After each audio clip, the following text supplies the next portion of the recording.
Hey, good morning, everybody. Pete Kama here. We are live from the loading dock in Wake Forest. If you've not been to the loading dock before, if you've not been here before to the loading dock, I can't encourage you enough to come to the loading dock. Why am I here this morning? Well, the Wake Forest Chamber of Commerce once a month does a coffee club here, and it just happens to overlap with Coffee Talk with Kaima. And so we do it live from here once a month. And it's fun, right? It's a networking event. Here's the best part about this networking event. You don't have to be a member of the chamber to come here to this coffee club, right? Which is really, really cool. So if you're considering the chamber, come on, come see us, come talk to people. It is a great place to meet new businesses, to expose your business, those kinds of things, right? And it's a great place just to come just hang out for an hour first thing on a Friday morning. Anyhow, good morning to you. This is a special edition of Coffee Talk with Kaima. Why is it special? It's special because today is the last Coffee Talk with Kaima before the Super Bowl. But how do you spell Super Bowl? Is it S-P-E-R or is it S-O-U-P-E-R? Why do I say it like that? Several years ago, a lender friend of ours did a Super Bowl, S-P-E-R, where they had a cook-off, a chili cook-off and a soup cook-off, which I thought was just the coolest thing. And so I'm curious if we did something like that next year, or maybe I don't know, we'll pick a different holiday. But would you want to be involved in a chili cook-off? Maybe we could even do it right here at the chamber or at the loading dock. Anyhow, I love that. It got me to thinking that maybe this Sunday it's gonna be rainy and nasty here in Raleigh, right? Man, there's no better day than on a cold, wet, rainy day than to have chili. And it's going to be Super Bowl, right? So thinking about doing that. Now, some people like hamburger chili. Some people like chili with lots of beans in it. Give me some steak. I want steak in my chili, right? Anyhow, so it's either Super Bowl or it's Super Bowl. But either way, it's Super Bowl weekend. So let's talk about it a little bit.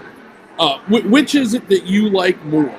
Are you a World Series fan or are you a Super Bowl fan? And I ask this because I think we have screwed up the World Series. World Series used to be must-see TV, but every World Series game for the last, 20, 30 years now has been on at night, right? Too late for kids to stay up and watch it, so they can't watch their idols, their favorite players, that kind of thing. But the Super Bowl gets it. They play in the evening time. It's a big one-day event.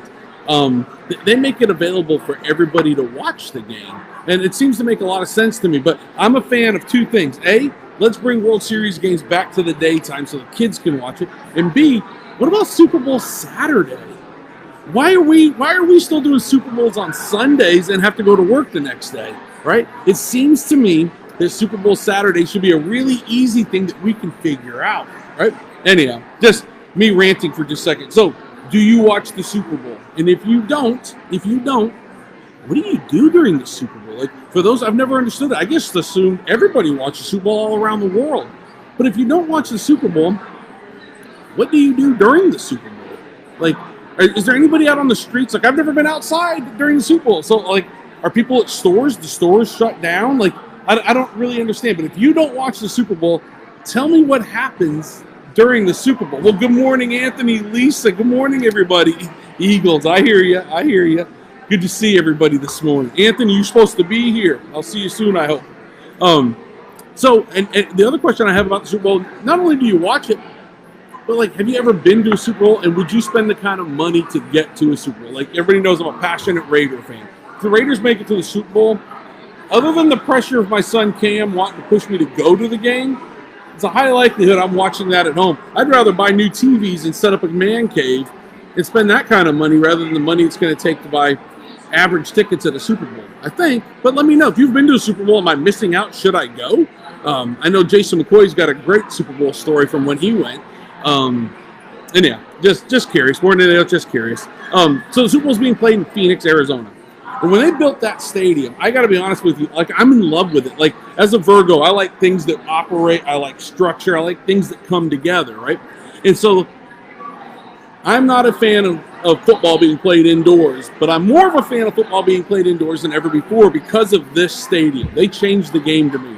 All week long in Arizona, they have this big, beautiful field of grass outside right next to the stadium. And on game day, they wheel it in. Like, they lift up like a little garage door.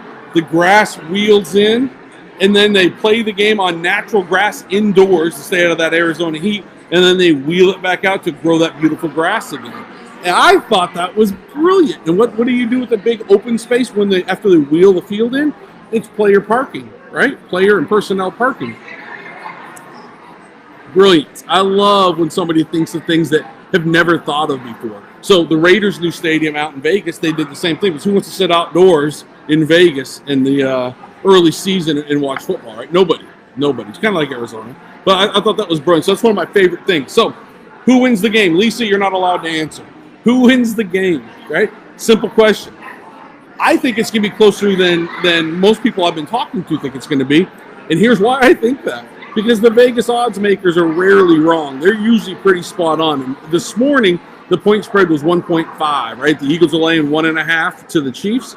But forget the 1.5. Who wins the game outright? Who wins the Super Bowl this year, right? I have a really difficult time. And listen, as a Raider fan, I hate the Chiefs. I have a real difficult time telling you that Patrick Mahomes will lose this game. But I think that defense might be the difference over there in Philadelphia. And so this year, I'm not raising my cup to any Eagles fans. I'm going to tell you that right now. Steve Kruger, Steve Cipher, you guys, Lisa, I'm not doing it. That being said, I do think the Eagles win the football game. The over-under this year is 51. 51.5, I believe, is the over-under. I believe we're going to be under. What say you? Do you think that they'll score combined more than 51.5 points? I don't see it. I just don't see it. I think a beat-up Jalen hurts them. And I think that defense in Philadelphia is just, it's ridiculous. I love all the fly Eagles fly thing. So you've been to the Super Bowl. Okay, I remember that Super Bowl. So one of the other things I really like about this stadium is the Pat Tillman statue outside.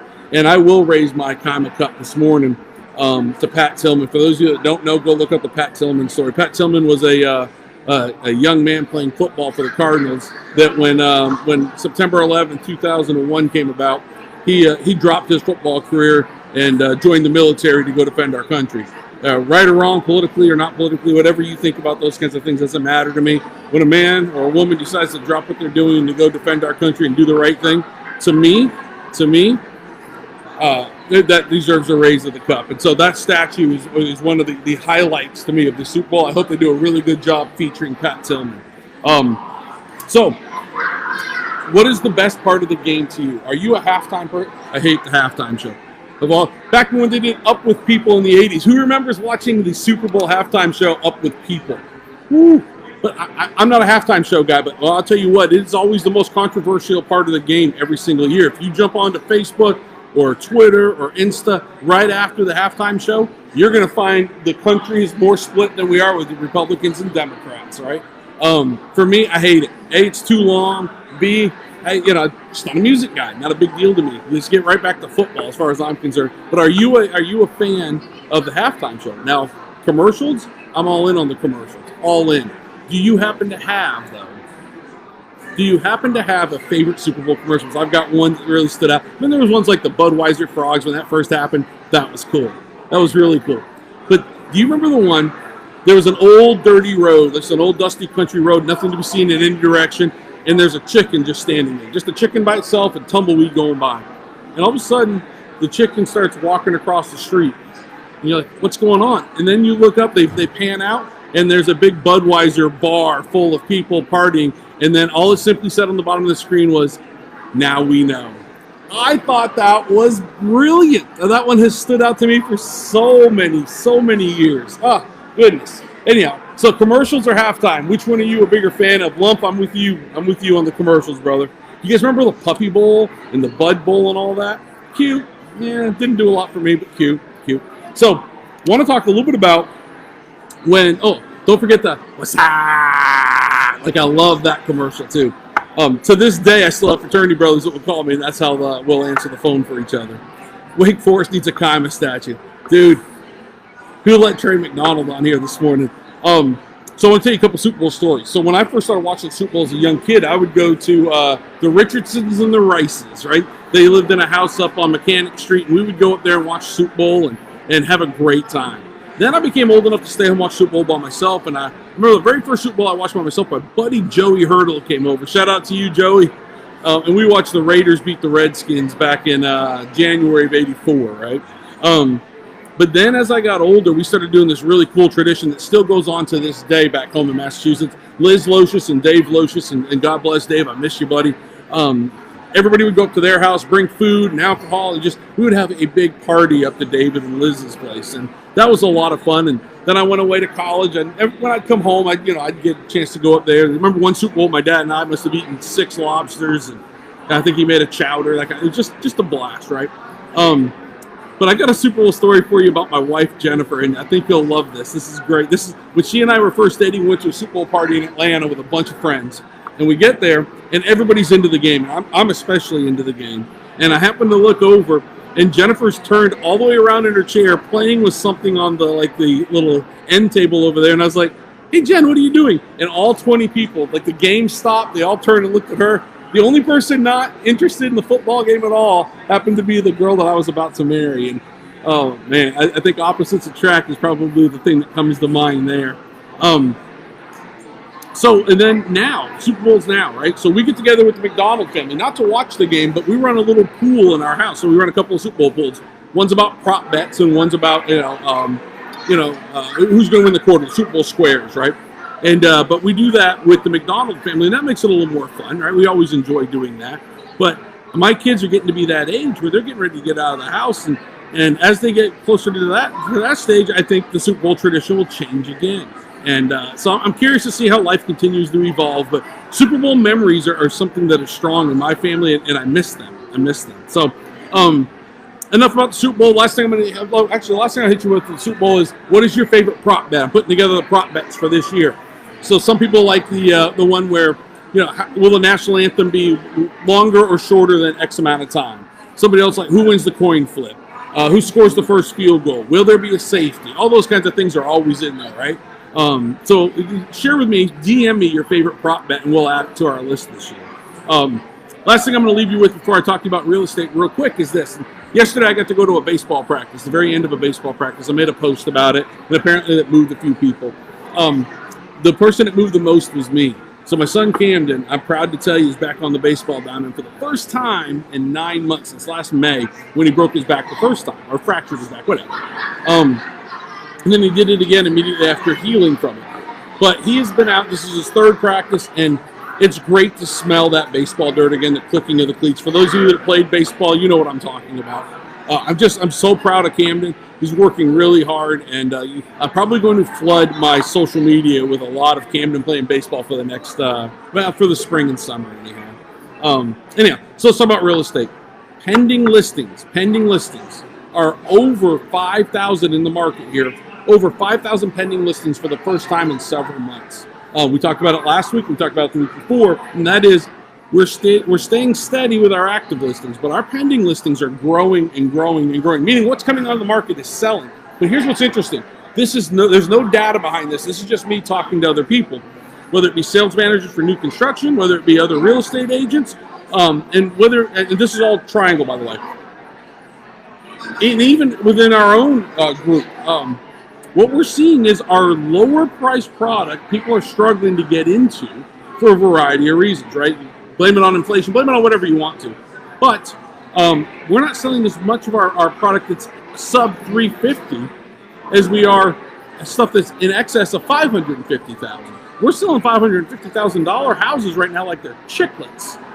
The market has changed, guys. I saw a friend of mine who's at Real, Carrie Schlegel, so shout out to Carrie, talk about the fact that she got her listing, her showing on a listing was canceled because it went under contract with multiple offers in the first 7 hours.